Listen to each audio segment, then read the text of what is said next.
Hello, everybody. Mariner here.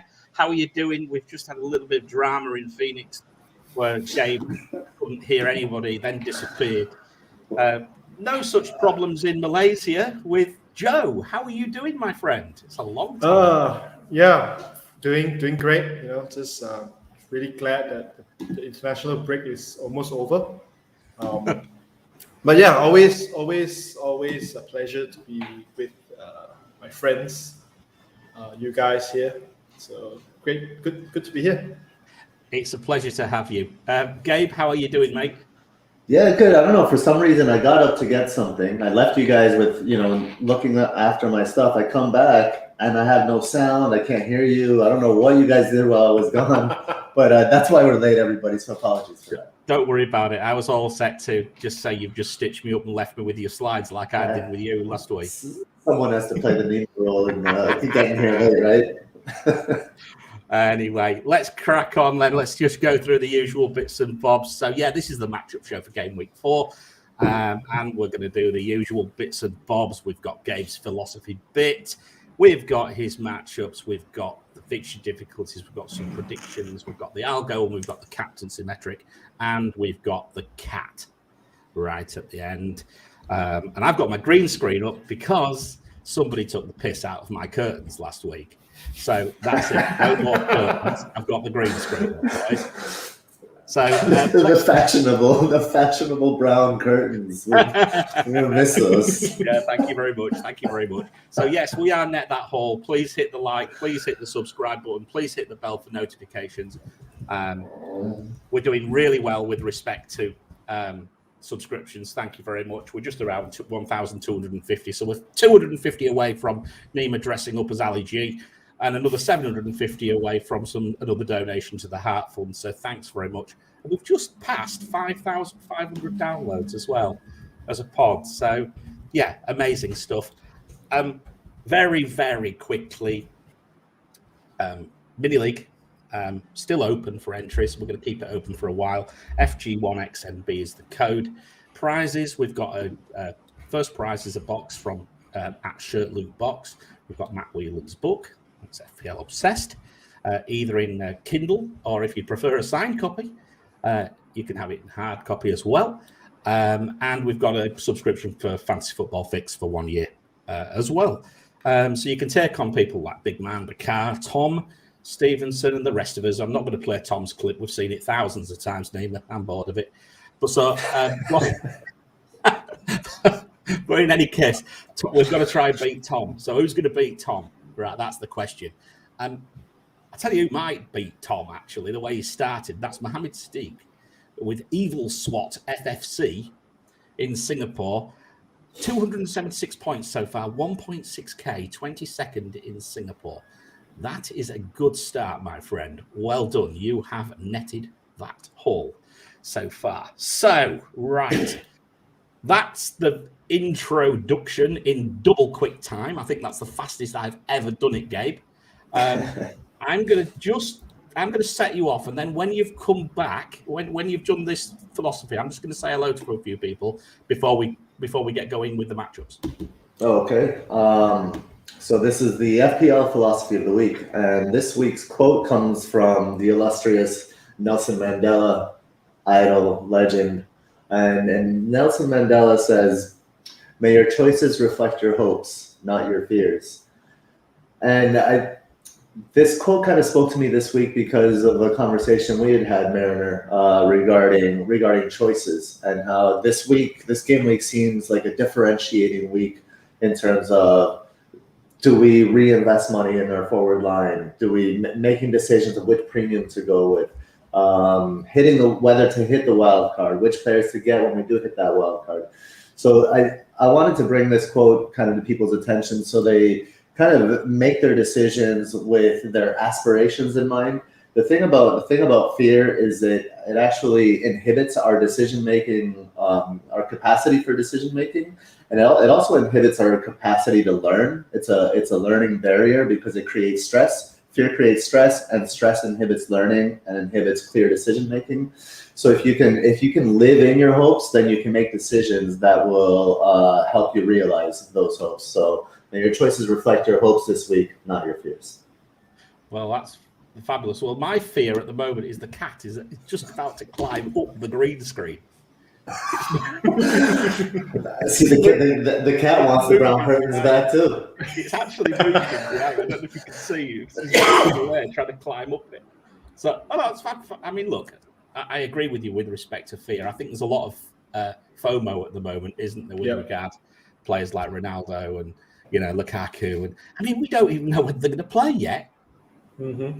That's the big thing. In fact, I think we know less than we don't know much at all, do we? I posted on Twitter the other day that the more I think about it, the least I know. Maybe time to just sit on your hands, Joe. What do you reckon about that? Have you done that this week?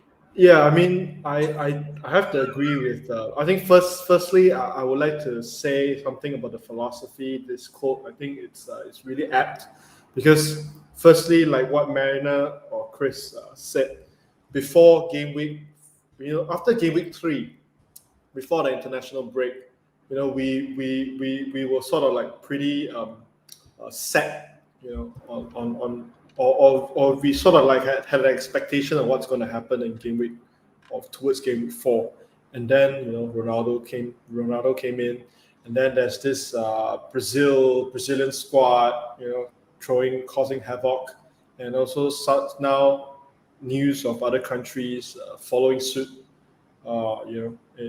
Especially I think in regards with Jimenez, it seems Mexico might want to try to punish him as well, which actually I have no idea why they want to do that. So yeah, I mean, may our choices reflect our hopes and not our fears. I think right now we have a lot of fear. FOMO is one thing. Fear of missing out on Ronaldo is definitely one of them. Fear of players not playing, or players are not fit to start, or too tired and things like that.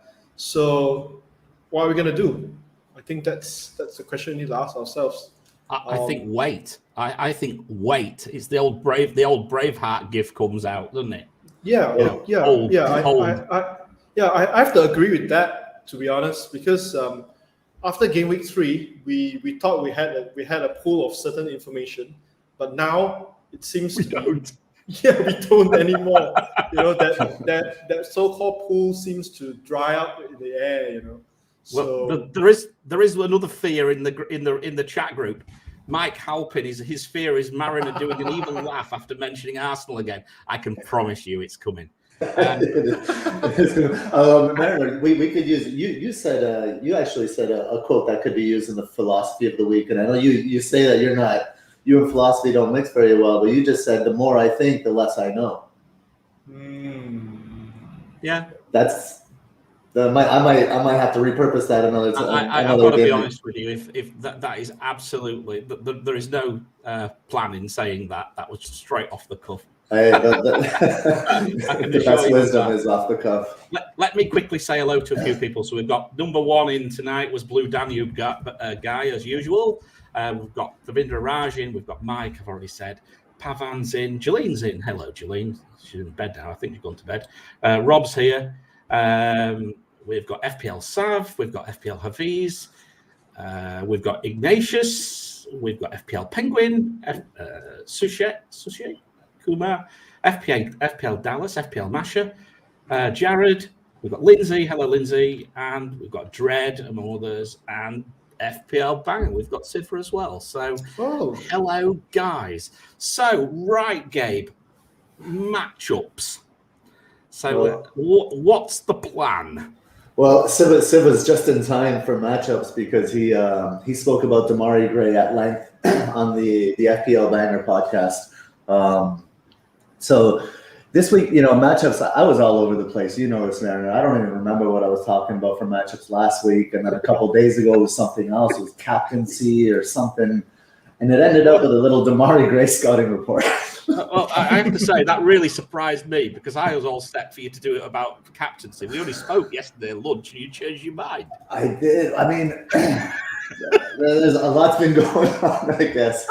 I mean, so here's for Demarai Gray, I figured I'd go with Demarai Gray because there's a lot of money being reinvested in FPL, being reinvested to the forward line. Demarai Gray is somebody that we had spoken about in preseason as somebody who's been kind of lauded for his versatility. He played on the left wing, he played at the 10. He's been moved around quite a lot. So even though Everton only paid £1.5 million for him, he seems to be like a Swiss Army knife of sorts. And if we're looking for, like, there are people looking, for several premiums, and in order to do that, you need a budget player you can kind of rely on. Now, I think if we're looking at just overall team structure in general, if you're on Wildcard, investing 5.5 million is probably better invested in defense than in midfield. I think we would all agree on that. But if you're, for me, so this came from my specific situation where I need a player that I can rely on in the short term, a budget player that will start for me. So I was wondering, is Demarai Gray a player that can start in the short term? And I just going into it, I'm not assuming that he's a long-term reliable asset.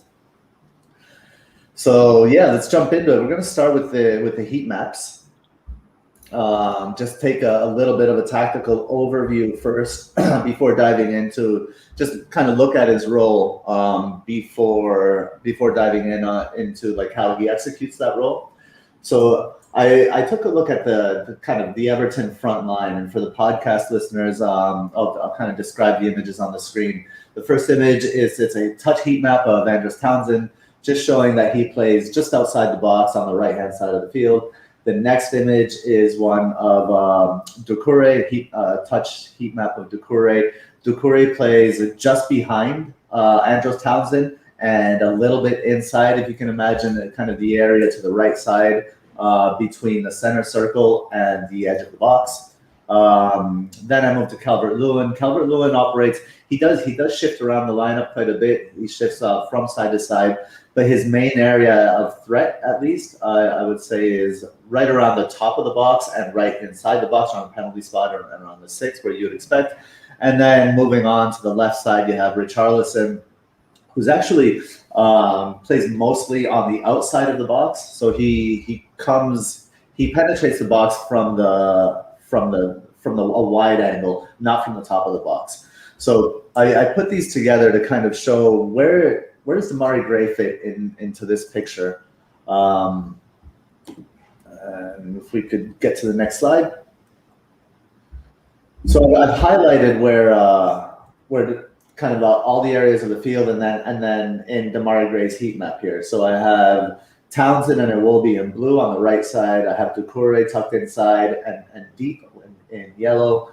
I have Calvert-Lewin in the pinkish purple there in the center, and Richarlison in the green on the left. And you'll notice, especially for those that are watching the stream here, there is a gap. There's like a prefabricated gap for Demarai Gray to penetrate.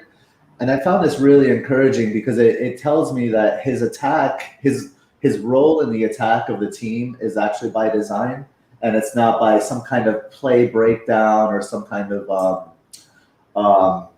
something else that's random and not maybe not something that we can count on. So this was an encouraging sign for me. And so I paired that with his shots heat map, and he hasn't taken many shots. He's only taken 4 shots, but all those shots have been kind of roughly in that area where there's a gap between Dominic Calvert-Lewin in the center and Richarlison on the left. There's like a prefabricated space for Demarai Gray to operate. So I found this really encouraging. Now that's the kind of tactical overview. Now let's dig down and let's look at how he does this. First 2 images here, I have. Oh wow, my bad. So take a look at the image on the right. That's the first image, and the image on the left is the second image. I just blame me. Don't blame me. These are your slides. These are my slides. I blame PowerPoint because I was like, it suggests the layout, and I was like, oh, that looks nice, and I clicked on it, and I didn't look. But anyway, going to the image on the right, Demarai Gray is inside the center circle, kind of to the right side of the field, as Alex Iwobi has checked to receive the ball way out on the sideline there. But But Demarai Gray, what I like here is that he's showing maturity in recognizing his responsibility as a central midfielder to link play from the wing backs to the forward line. So he checks to the space between Iwobi and himself to receive the ball. Now, what I like about the way he receives this ball is he receives it with his back foot, which is his right foot, and that causes Luke Ayling to step kind of inside, which opens the space on the outside for Demarai Gray. So if you think of somebody checking to the ball on the right side of the field and they receive it with their right foot, the defender may think that they're going to turn inside. So they'll step there, and then the right flank will open up. And Demarai Gray does that really nicely here. In the next slides, I'm going to show you kind of the trajectory of his run. And this is actually a really important key to Demarai Gray's game. So Demarai Gray actually, he takes that run up the flank, and right in the screenshot before this, it was late last night, and I was too tired to cut that one. But I'll explain to you. You can tell in Cooper's hips are completely turned at this point. Right now, so Demarai Gray cuts inside, so Cooper's hips kind of open up, and then Demarai Gray cuts up the line again, so Cooper has to turn his hips back forward to follow Demarai Gray's run. That little hip movement that Demarai Gray forces Cooper to take is what affords him the kind of the time to use his pace. Demarai Gray is quite, we know he's fast, but he's actually quite pacey with the ball, which is a really nice benefit here. Once you turn the defender's hips like that, even if it's just for a moment, that flank's going to open up for him. As we get to the next slide here, he'll breeze past Cooper. And then here he has, this is where Demarai Gray, I think, where he deserves, where we can throw some criticism at him, is in that final product. I find that both his shots and his crosses could use some work. So in this case, just this you see often in like lower league football, where a player, if they have the cross, they just take it because it's there. Matt is pointing to the Grimsby Town Stadium behind him, indicating lower league football there. But it would be going out by the corner flag. That's right. Well, that's exactly what Demarai Gray does, right? He puts the ball in the space between Meslier and Strauch, with thinking that that Calvert-Lewin could run into that space, but he can't make it into that space so far ahead of Calvert-Lewin inside the 6. So Demarai Gray needs to either put more bend on this ball so it wraps around Strauch and gets to Calvert-Lewin, or if he could just chip, like Calvert-Lewin is dragging Strauch out of the play, if he just gives this ball a little dink and chips it over the top of Calvert-Lewin here. Sorry about that, guys. That's right. Yo, Cashew, chill. All right. Then he can get Alex Iwobi here in stride. So there are 2 passes he can make that I think would work out for him, but he makes the one that doesn't work out. Mm-hmm.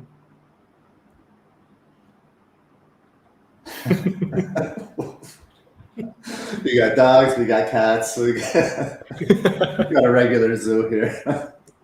No, this one's interesting. This play's interesting. This is Everton against Brighton. This shows kind of what they do in transition. Alan gets the ball, and just he splits how many? Three Brighton players, 3 Brighton midfielders with 1 pass. And this is like, you see Richarlison in this screen, that the ball is around the middle of the field for those listening on the podcast. Demarai Gray is on the left side of the circle, just passing midfield, and Alan has played a ball through to him. Demarai Gray has tons of space in front of him. The reason he has tons of space in front of him is because if we look just above the yellow triangle there, it's we can see Richarlison's dyed hair. Look how far to the right Richarlison is pulled over. When Richarlison pulls right like that, he opens up acres of space for Demarai Gray. This is how they scored the goal against Leeds as well. I didn't play that goal because Demarai Gray didn't really take that ball well, and he was a little bit lucky to score in the end. We'll see. Yep. The finish here isn't the greatest either. I think he was also a little bit lucky. But this play for Demarai Gray has opened up several Demarai Gray on this photo like that. This play of shifting from the right as using the right as a decoy to open up space for Demarai Gray on the left is a play that Demarai Gray has scored from twice. Both his goals have come from this situation. So I see this repeating itself. If we can move on to the next slide, and we'll see how this plays out. Next one. Yes, please. It's all right. I'm getting attacked by the cat now. It's an animal. It's an animal. It's an animal episode of Met That Hall.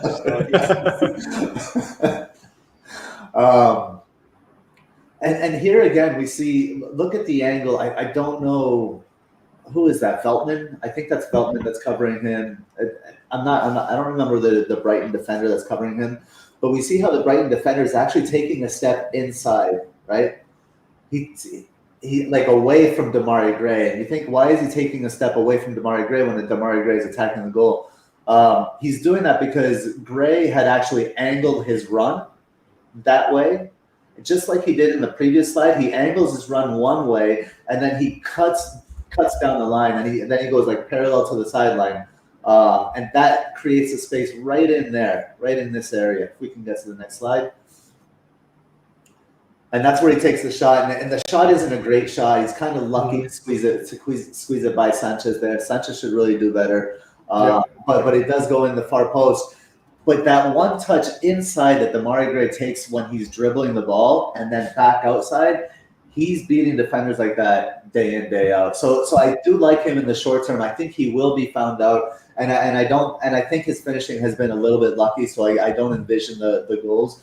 But in the short term, while he has some form, I think he could be an option. You see, look, the first thing I'm going to say is about Sanchez. You know what I say about Sanchez? He doesn't have much to save, and he doesn't save much of them. Yep. So, and I own him. What a disaster. So that was Webster, the right centre back Webster. Thanks, Hibbo. Oh, I'm surprised you didn't shout stop ball watching. You did last year with Holden. We'll come on to Arsenal in a minute. Joe, what's your perspective on Gray? And would you bust your template apart to get a player like Ronaldo in? Because that's what basically people are doing here with these wildcards, aren't they? And I think Gabe set it up nicely with the 5.5 defense slot for me is far more interesting with players like James and people like that coming in the next week or two. So what's your view? Yeah, I mean, I've recently started doing some eye test reports as well. And when I look at Gray, I see the way he operates, if you look at his average position is pretty high, probably just behind DCL and Richarlison, and he has that. I don't know. I think Benitez somehow gave him, that free role to operate whenever he sees space. And both goals that he scored are similar. In the way it was built up is pretty similar. But yes, finishing could be better. Keeper could have gotten saves. I think the XG was pretty low as well, if I'm not mistaken. But if you look at the short term, I think why we are starting to look at 5.5s. I think previously we looked at, I think the first 2 weeks or 3 weeks at least, we were looking at 6 or 6.5s. Now we are going down 5.5. I don't think there's any 5 midfielders worth looking at. Not really. So I would say 5.5 is probably the lowest. That is worth looking. I term it a bit of a dead zone, to be honest. I've just looked at Gray's. He's got an XG of 0.39 and 2 goals. Yeah. Now, if that isn't overperforming, I don't know what is. Look at that, and especially when you've got we've got our friend Sanchez here. Which is why I think why Gabe says that it's a short term, because I think he is high in confidence, and somehow Benitez is putting praises on him, and I think Everton's fixtures are good as well. Decent. I mean, there's quite a few. There's some nice comments. As people said, rather try for Dean rather than Gray. Grady likes Gray to free up funds. I mean, of course, that's exactly what he does do. But to me, and I've also seen a comment somewhere further. I saw it pass by on the comments. Comments are going quite quick tonight. Someone else mentioned, and I can't remember who it was. They said Sarr, 500,000 more. Watford have got some very good fixtures, and he's more of more of a talisman there. So for me, if I was trying to do that, I would probably try and work Sarr in rather than Gray. That would be my perspective. So there are several comments, saying that, and that's why I prefaced it with the caveat at the beginning that that money is definitely better spent in defense. But you can't go from, you can't do like a for example, in my case, I can't go Son to a defender. So we're looking for budget options in midfield, right? To shift the money forward, because it's hard to find budget. It's hard to find that money in defense, enough money in defense to shift forward. Yeah. And then the other thing I'll say is that, Sarr for 500,000 more is better than Gray. And then I would add that Rafinha for 500,000 more is better than Sarr. And I would add that Torres for 500,000. I mean, you could keep going 500,000 more. You're going to get better players when you spend more money. But the question is, if you need that money to reinvest elsewhere, is Gray an option? And I think he is. And the caveat in the short term is very key, because you can't rely on a 5-5 for the rest of the season. No, definitely not. I mean, okay, there's another strategy to this. Some people might consider 5.5 as a fifth midfielder instead of being a fourth. Because usually, if you look at the fourth midfielder, it would be someone that you would want to play week in, week out. So, at a 5.5 as a fourth midfield, to be honest, it's not exciting long term, especially when players going off form or they're playing tougher opponents, or somehow they got dropped by their managers, and you'll be in trouble. So some might consider 5.5 midfielders as a fifth midfielder, so you can shift basically from a 3-5-2 or a 3-4-3. So it really depends on the team. Yeah, I mean, obviously, when you're changing your structure, if you're wildcard and you've got that opportunity to look at these things, I'm stuck with Mr. 2-Point Brownhill. He's just. There's something to be said. Going nowhere. 4.5 for 2 points every week versus 5.5 for something that you can't count on. Like in the long term, maybe that's money well better. Yeah, but of course there is another 5.5 option, Gabe, and that's Conor Gallagher. And his numbers: 1.39 xG, 2 goals, 0.62 XA, no assists yet. Those numbers look a bit more sustainable to me. Conor Gallagher is this week's Alchemist. Now, if there may be 2 Alchemists this week, if DCL is truly ruled out, I have to go with my countryman, my Venezuelan brother, Ronaldo Salamon. So, but Conor Gallagher, what I like about Gallagher is he has a seemingly difficult matchup.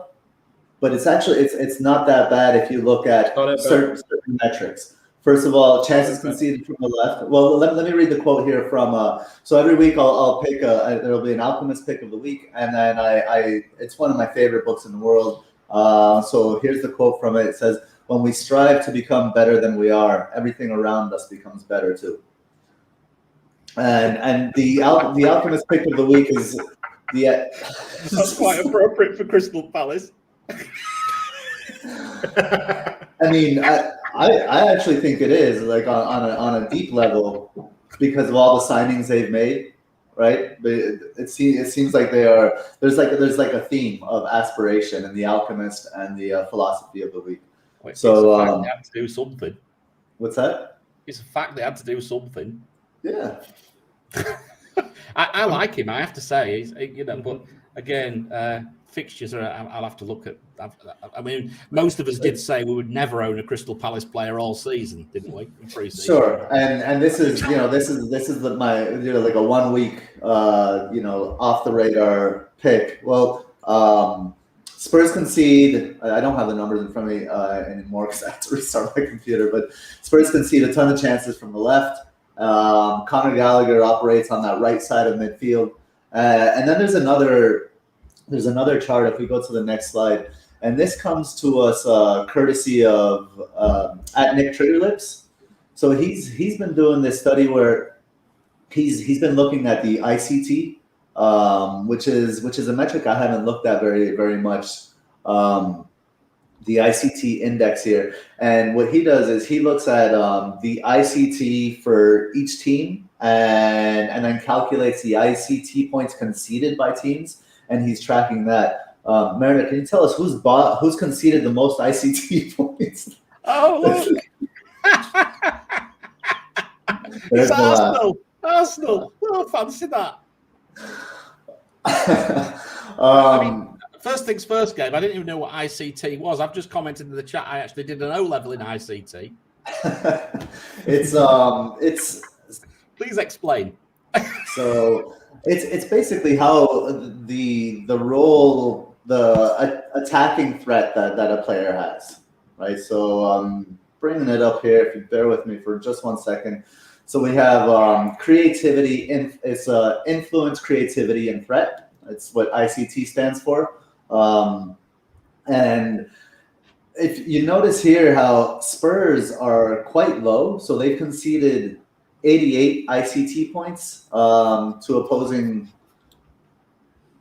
to the opposition this season. And they're coming up against Palace. They concede a lot of chances from their left side. Conor Gallagher will be operating there. Conor Gallagher is finding some form after a brace a couple weeks ago. So I just like him as an outside shot to get a little return this week. The Alchemist pick this season is 3 for 3, by the way. So we started with Souček, got a goal for game week 1. Then we had Adam Armstrong got an assist game week 2, and then game week 3, I don't remember who I picked, but they did. Didn't you pick Van Dijk? Oh yeah, Van Dijk, he got a clean sheet. Yeah, you can't claim that. I'm claiming a clean sheet. It's an Alchemist pick. I'm taking the Alchemist takes what he wants. Very true. Brilliant. No, I'll tell you what, we're going to have to start looking at this ICT. It's something I know you mentioned to me. What did I think about it? And I can see a metric appearing from this, yes, or some form of metric, I think, because if it takes into account that, like you say, the creativity and things like that, then you can see how you could work that into something. If you want to learn more about it, Nick Triggerlips just put out a video on YouTube. So check his YouTube channel. He put one out yesterday, but had to take it down for copyright infringement. but he just put a new one up today. So do check that out. He goes into it. He's been doing this for several years now. So and this is brand new to me. So yeah, thanks to him for creating this. I don't think I'm speaking out of turn, but Nick's on the show on Monday, isn't he? He is. Yeah, he is. So speak to him then. Come back on Monday. Yes, come back on Monday. You'll hear all about it. Okay, great, Gabe. That's really good. So let's now move on. But what I'm going to do first of all, guys, it's the last chance. We have to try and get as many votes as we can. So just whilst we are exercising our vocal cords with a glass of water, please just have a quick watch or listen to this. And please, if you haven't voted for Net That Haul in the Football Content Awards for Best Video, please do so. Hey everybody, Mariner here. Just to let you know that Net That Haul have been nominated in the Football Content Awards 2021 for Best in Fantasy Football / Video. It's quite an amazing feat for us because we've only been going since game week 20 of last season. And I think it's fair to describe our competition as pretty big, and us as minnows, if you were thinking about this as an FA Cup match. But, you know, there are giant killing acts, and little old Net That Haul and our amazing haulers punch massively above our weight, don't we? So with a bit of help from you, who knows what we might achieve. So let's quickly walk through what and how to vote. Okay, so first of all, head across to the footballcontentawards.com/voting. And what you'll see within that page is, if you head down, you'll see the fantasy football section, which is about halfway down. You see the podcasts, you see the videos, you hit net that hole. And with respect to editorials, let's not forget our All About FPL friends who were also nominated as well. So what are you waiting for? Give us a vote, and thank you very much indeed. Yeah, well, there we go. That's the last time you'll hear that one for another year, hopefully. But at the same time, I think from my perspective, we've only been going since game week 20. So even just to achieve that is fantastic. And Nima's going to have a good night out, I think. So lucky devil. But no. So if you haven't voted, guys, please do. And then get your cat to vote, your dog to vote, and anybody else to vote as well. All right. Anyone. I've been spamming people like mad all week. So, right, okay, let's crack on. We're going to do the engine room now. So what we're going to do, as always, this is my bit, where we're going to talk about how we did last week with our predictions. And then we're going to look at where we are with things like fixture difficulty. So bear with me, but we'll rattle through this first bit. So first of all, we had Manchester City and Arsenal. We predicted 2.5 goals. We were right. Bit of a no-brainer, really, wasn't it? Okay. Next, Liverpool against Chelsea. Now, I thought there would be goals for Chelsea. There weren't, but neither side kept a clean sheet, which is what I did say. So I'm going to claim that. The trap of the week was Brighton. You just told me I couldn't claim a clean sheet, and you're claiming clean sheets? I did claim a sheet. I did say it would be a clean. I did say there wouldn't be a clean sheet, actually. Don't you start. So anyway, we've got Potter World there. You know, back against Calvert-Lewin at your peril, like I did the week before. So this time I went with Calvert-Lewin, and yeah, Potter looks a bit fed up there. Bloody Koufal did me again. I mean, how many more times? If he doesn't return this week, I don't think I'll know what I'm going to do. I've made one transfer, and it's been absolute pants so far. Although saying that, I did take Ben White out, so there is a bit of... Perhaps I am quite happy with that. But no, I mean, everything stacked up for him. It didn't happen. Cresswell got the return instead. Typical, the opposite side.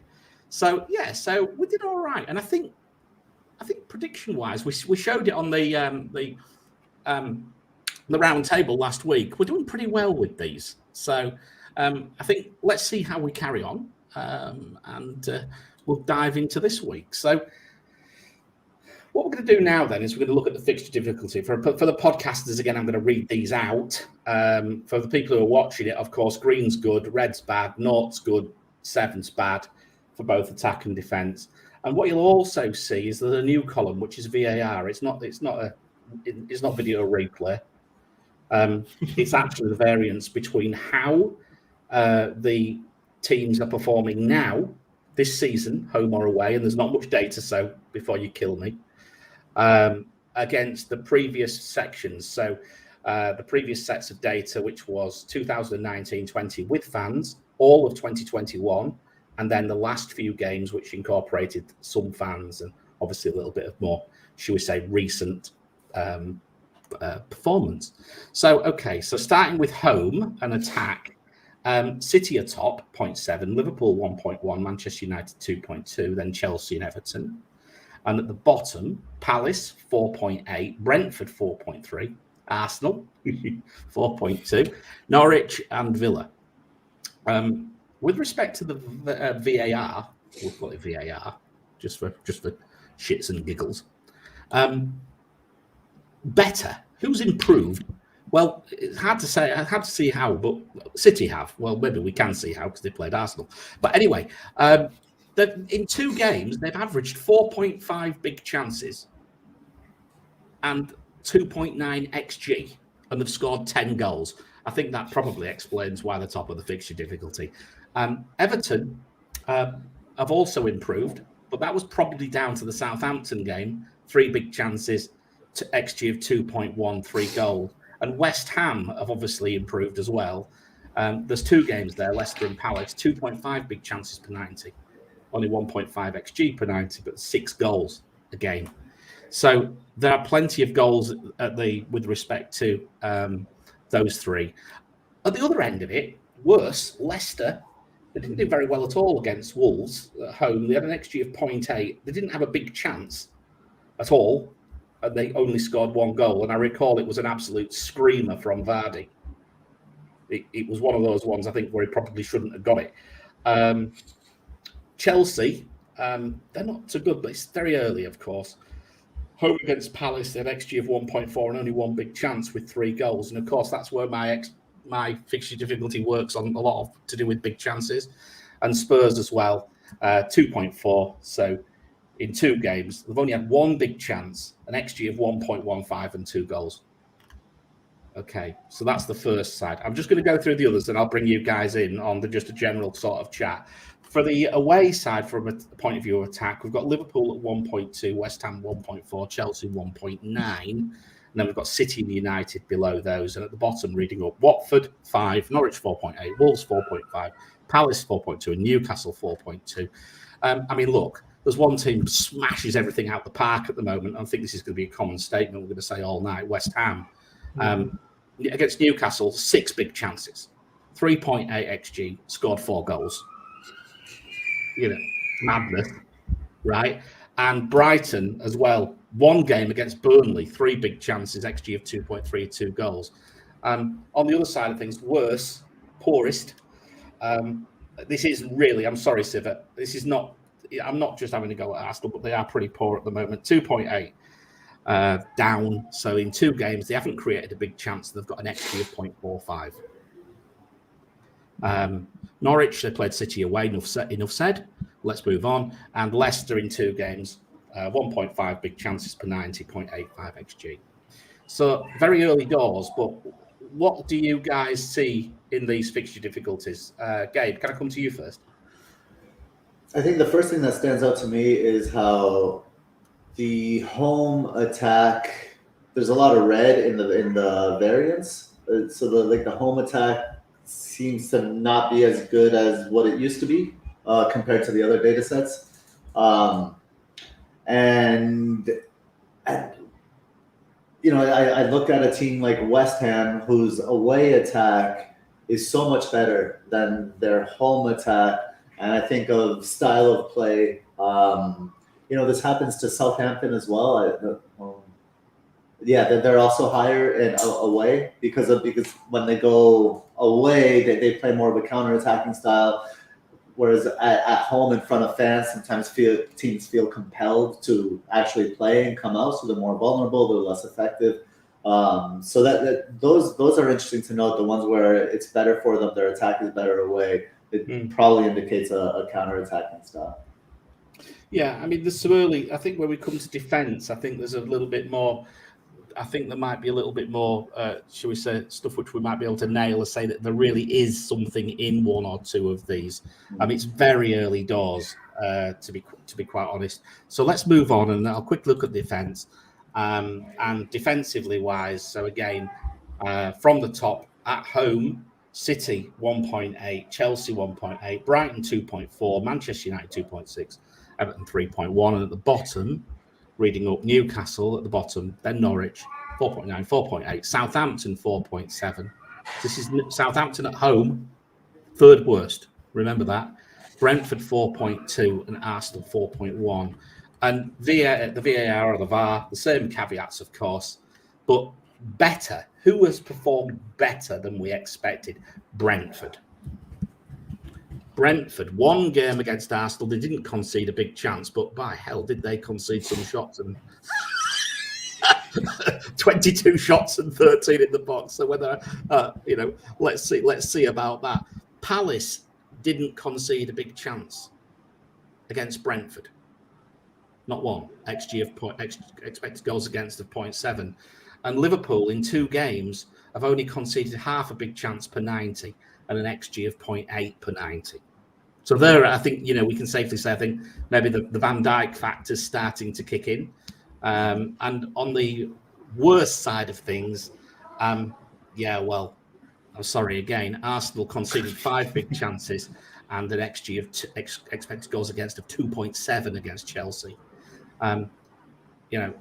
Newcastle got hammered by West Ham, pardon the pun. But they've conceded 10 big chances in 2 games. Okay, and an expected goal against of 3.3. And away, the poorer numbers. So the home factor, I think, is now starting to kick in a bit.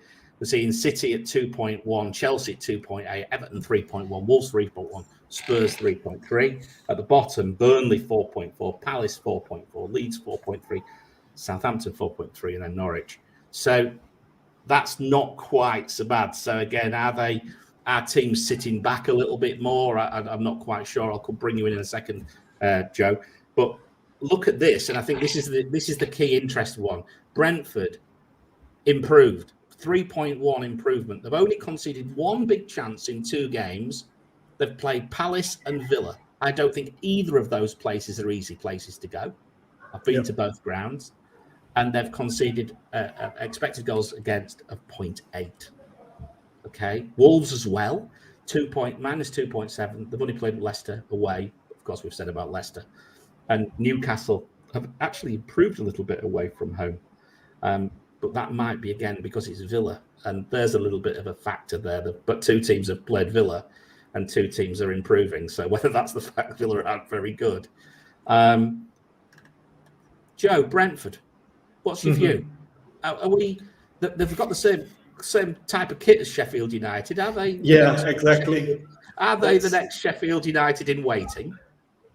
Yeah, I was just going to say that, Chris. I think the way they operate, I think they seem to have a system, relatively. I mean, it really reminds us of Sheffield United, I think 2 seasons ago, and then they have a great shot stopper in the form of Raya. So, yeah, they are looking pretty solid at the back at the moment, and I think. We will probably, if this carries on, definitely we will see some highly owned Brentford defenders. I think currently the most popular is Jensen, is it? I'm not sure. I've not really looked at. I'm just starting to look at the stats now. 3 games Jensen, in, I'm only just starting to look at the player stats. I posted some in the community earlier on, but I think the point I would make, and it's a bit of a tongue-in-cheek one about the kit, but I do get the whiff of a bit of a Sheffield United first season, very well organised vibe. I just get that feeling. They've got some really tough fixtures coming up. Brentford's fixtures turn horribly, so we'll see in a few weeks. Yeah, but I mean, we might come back to eat our words, Joe. But maybe, but I can see a lot of save points for Raya. He's currently the 2nd highest scoring goalkeeper. But yeah, I mean, we definitely have to wait and see. But I got a feeling that he is up to the task. Yeah, no, I think that's fair. What about Wolves? Big improvement as well. I think Wolves, in terms of their improvement, they don't concede that many big chances. Somehow, they manage to not just being more solid defensively, but also really attacking as an attacking side, which is a bit surprising to see. Like usually it doesn't work both ways. Usually, if you attack a lot, you tend to concede more as well. But Wolves, looks good at the moment, both defensively and attacking. Yes, I mean attacking doesn't translate that much to points yet, but I think we will see them hauling soon with the fixtures turning. I've got a funny feeling that they might just do that. I was looking into the numbers today. I posted them in the community channel, so if you guys come to the YouTube channel and have a look at some numbers in there, it might persuade you to have a quick look at some Wolves assets for your wildcards, if in fact you're looking at it. So that's the fixture difficulty as of now. That's the current fixture difficulty where we do all the matchups from. Okay, right. Now we go into the long range forecast. Is a bit like weather this. So, and what I'm doing, I'm not going to talk about the actual individuals. I'm going to talk about the actual blocks now. So I'm going to talk about game week 4 to 6, and I'm going to talk about game weeks 7 to 10. Okay. So if we talk about attack, Liverpool have the best set of fixtures, average +3. That's very, very good indeed. West Ham, Liverpool play Leeds away, Palace home, Brentford away. West Ham +2, Southampton away, Manchester United at home and Leeds away. And Manchester United third, Newcastle, West Ham, and then Villa. So I'm not going to go through too much detail because I want to concentrate on this week's matchups. But defensively, Everton have the best matchups, but nothing like as positive, 1.2. So nothing like as positive there. Home against Burnley, away against Villa, and then home against Norwich. But they've got a stack of injuries. So I'm not quite sure what's going to happen there. Manchester City, 1.1, even playing Leicester away, Southampton at home, and Chelsea away. Despite those fixtures, they still have positive matchups. Their numbers are insane at the moment, quite frankly. Chelsea, we've said that, home against Villa, away against Spurs, home against Man U, and also Brighton still there, Brentford, Leicester, and Palace. But when we go to game week 7 to 10, and this is the key thing for me, and this is why this FOMO and things about Ronaldo and players like that, this makes me stop and think a lot. Okay? In game week 7 to 10, Chelsea, 2.2 average, 1.4 better. Okay, that's a big, big swing. Manchester City, 2.1, better by 0.8. Liverpool, 1.7, worse by 1.2, but still good. Mm-hmm. But they're coming down now. And West Ham, 1.2, worse by 0.9. So are we going to be moving perhaps some of our West Ham assets out at that stage? It's entirely possible we may do that. And defensively, Chelsea, 1.6, much better. Okay, Manchester City, 1.4, better. Leicester, 0.6, better. The players who we would normally rotate towards are all going to come into our thought process game week 7 onwards, in my opinion. Notice that I didn't mention Leeds till now. Leeds' defensive swing is 2.3. It's enormous, but it's only gone to neutral. And Southampton's defensive swing has also is a 1.2, but it's still negative. So some interesting. I like these numbers, Gabe. What's your perspective on this? Yeah, it's interesting because we don't have anything to. All we have is we have the first chunk of the season, right?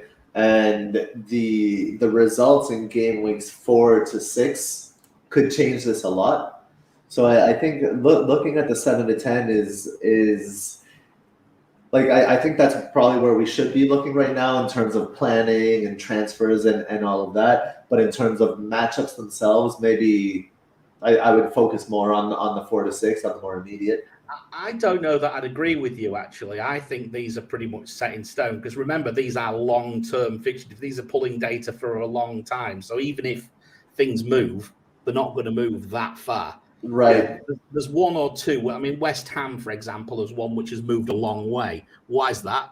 Well, because they're going like a freight train, right? Well, I think probably an unsustainable freight train, but they're going like a freight train. Well, when it comes to data, I don't. Maybe that's where we differ. I think in our approach, I don't put that much value in historical data because teams change, managers change, situations change every single year. So that's just too much going on. So, but for statistical analyses, you have to include it. I think it makes it more robust for sure. So yeah, that's an interesting difference between. No, I mean, that's fine. It's a debate. We don't always agree. It's good that we don't agree, actually. That's actually what, if we just agreed all the time, it would be bloody boring, wouldn't it? It'd be like playing musical chairs with more chairs than people. Exactly. But anyway, so there's a comment there, Benrahma to Mount in game week 7. That actually sounds quite tasty to me. Yep. Obviously, we'll have to see how they do. I mean, at the moment, if Antonio carries on the way he's going, he's going to get 500 points. Benrahma will probably get about 400 points. Well, I mean, I think it'll be an No, interesting that's conversation. sustainable, right? Yeah. It'll be an interesting conversation because you have for that spot you have Mount, right, from Chelsea. You have Torres from City with good matchups. You have and Jota from Liverpool also with good matchups. So it'll kind of be between them three again, choices and how we're differentiating. It will. This is where it's getting interesting, and people are all thinking, "Oh, Rafinha," but they're not really standing out at all at the moment. Leeds. But that's one. If they get results the next 4 to 6, then we'll see the change. Yes. Exactly. That will change them. But look, we update this every week, so what we'll do is we'll just include the next 2 and then the swing. So we'll keep the game week 7 as being the break point, and we'll just swing it until we get to that point, and then obviously that'll be better. Okay. Then the zonal matchups, and this is my new baby. I love this, Joe. This is the first time you've been on the show since we've been doing these. But basically, it's only a small data set for 21-22, which is what I'm working on. But how does it work? Well, let's say Arsenal chances, they're created on the right per 90, and then Norwich concede chances on the left per 90, and then we average them. So that's roughly how it works. So look, the best matchups this week on the left, Liverpool against Leeds. So who's that? could it be Tsimikas? It could be Robertson, Mane. Yeah, Everton against Burnley on the left as well, Dean. And then in the centre, Liverpool against Leeds, Salah, probably, maybe Jota. Man United against Newcastle. Fear of missing out here. That's a worry. 5.2, very positive. Ronaldo, Cavani, maybe. Who knows? That's the other point, isn't it? Could he play? No, the thing is how much lower it is on the flanks. I think that's the important thing. It's 5.2 in the center, and then the matchup is 3.7 on the left and 2.8 on the right. And it's just so much better in the center that's the big concern for me. And me, because I'm seriously not sure what I'm doing with him yet. On the right, we've got Manchester City against Leicester, 6.7. That's insane.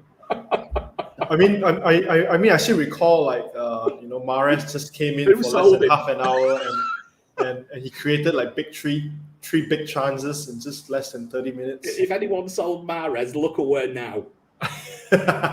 until he doesn't start, right? Until he doesn't start, then you're fine. Everton against Burnley on the right as well. Who's playing on the right, please, for Everton? Coleman. So, I'm trying to work it out. I've been messaging people. No one's replying to me. I mean, Townsend. It's been Townsend and Wolves. So it Wolves. I think sometimes the Courier operates there as well. If sometimes, I'm not sure. Ducouré, so Ducouré will play the right side of central midfield.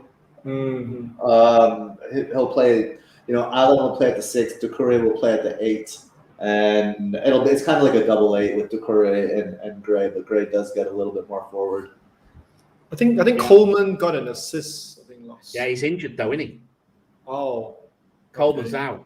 Yeah, he got injured I think he got injured in the international break, didn't he?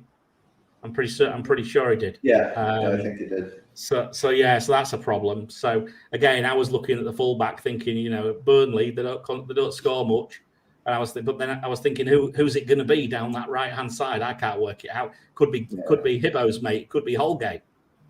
Hibbo's mate. So in the live chat, we have a new friend that I did a Twitter Spaces with. I was invited on FPL_Sonaldo.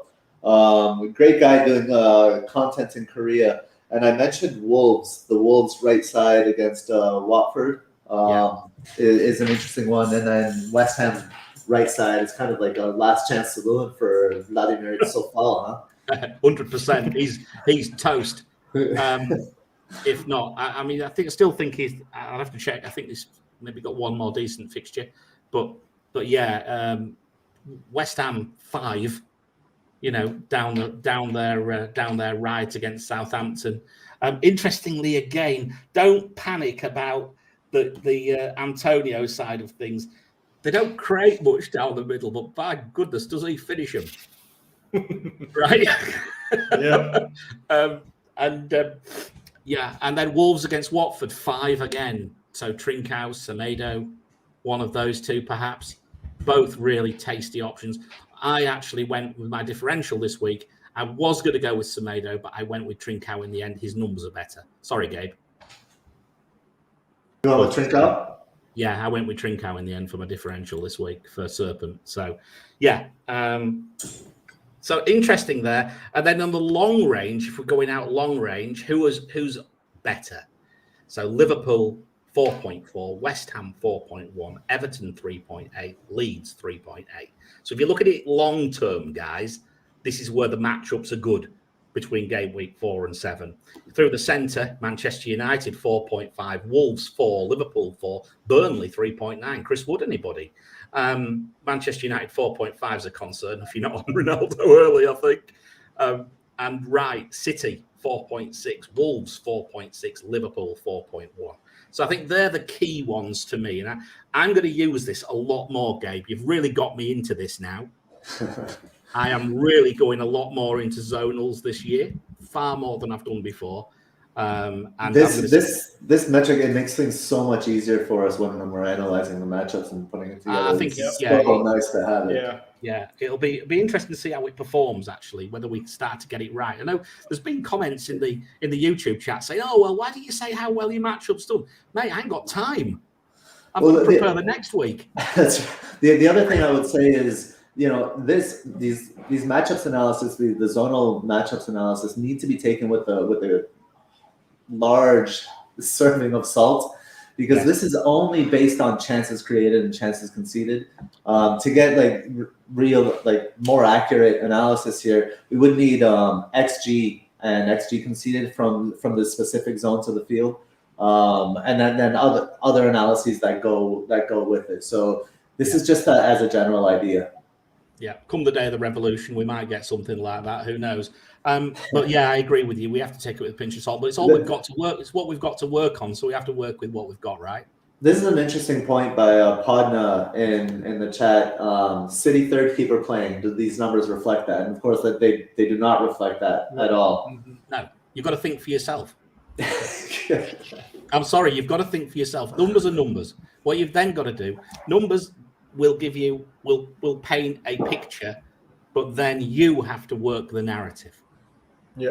So I think Podna is just reminding us to do that. So that's him thinking, like, remember that's the third keeper doing that. You know me. How many times have we said we do not spoon feed on this show? We don't. If you can copy us if you like, but you might go wrong.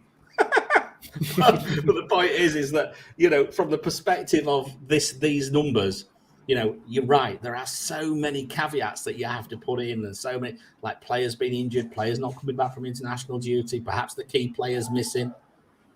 You know, is Liverpool going to have such a great matchup if it's Tsimikas instead of Robertson? That type of thing, right? And Alisson won't be starting either. And Alisson's not starting either. That's even worse for them. So that's why I'm not too keen. So okay, that's that then. So now we'll go on to this week. So the best matchups, as we've looking at for this week, for attack and defence, West Ham 3.3, very, very positive against Southampton. Quite frankly, they would be positive unless they played Brazil at this rate, the way they're going. Liverpool 2.6, Manchester United 1.9, Everton 1.8, Chelsea 1.2. And for any Spurs fans out there, just to paint the picture just a little bit the other way to help you Arsenal fans out, Spurs against Palace, fixture difficulty is 0.2. That's a trap and a half. That could be a trap and a half if ever I saw one. I didn't go for it. I'll tell you my trap in a bit. Defensively, Chelsea have the best matchup, 2.1. Manchester United 1.6, Spurs 1.4, City 1.4, and Everton and Watford 1. An average, Liverpool, although with Alisson out now, that could really go wrong. But Trent or Tsimikas have a 1.7. That is quite a high number. That suggests that, you know, without the goalkeeper being missing here, that could be a double return in my book. But yeah, let's see how we do. So, right, moving on then. So what we're going to do now then is we're going to very quickly, and I mean quick, go through these fixtures, some of the fixtures, and say which ones we think are going to be 2.5 goals and why, and then which ones are clean sheets and why. So, okay, so the first one, I'm going to go with West Ham for 2.5 goals. At 3.3, I can hardly not. But FPL Salah doesn't agree with me. His odds, only 18% for 2.5 goals. We don't agree. But look, I'll tell you what I'm going to say. Southampton are 18th in defence for 4.7. They're getting worse because the VAR's going positive. West Ham are second in attack. They're getting better. You know, to me, everything stacks up for West Ham to win. Now, is it going to be 2.5 goals or not? I'm calling it on the basis of the matchup, but it could obviously. We've got home factors and things like that in there. It's hard to say. We've already spoken about the right matchup, haven't we? But, you know, even down the left, it's quite reasonable. Okay, and I think if you looked at the other thing, I would just bring people's attention to, Gabe, here, because we've spoken about West Ham already, is the crosses. And that's another one which I've pulled out now, and this is thanks to Scout. And looking at that, you know, West Ham have already crossed 49 times from the right, and Southampton have already conceded 38 from their left. So does that suggest that the route of the right chances is going to be probably onto somebody's head, i.e.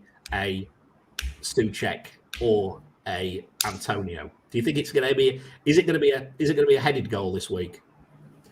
That's really interesting to pair it with the crosses there. And I have to be honest. It's what my concern in this matchup is that it's easier on the right, where West Ham has been struggling a little bit on that right hand side, struggling for production. They've been playing well, but the production has not been coming from there. So that's where I think this prediction could go wrong. But I like it, and Antonio will probably likely be my captain. So well, will Zuma like it as well?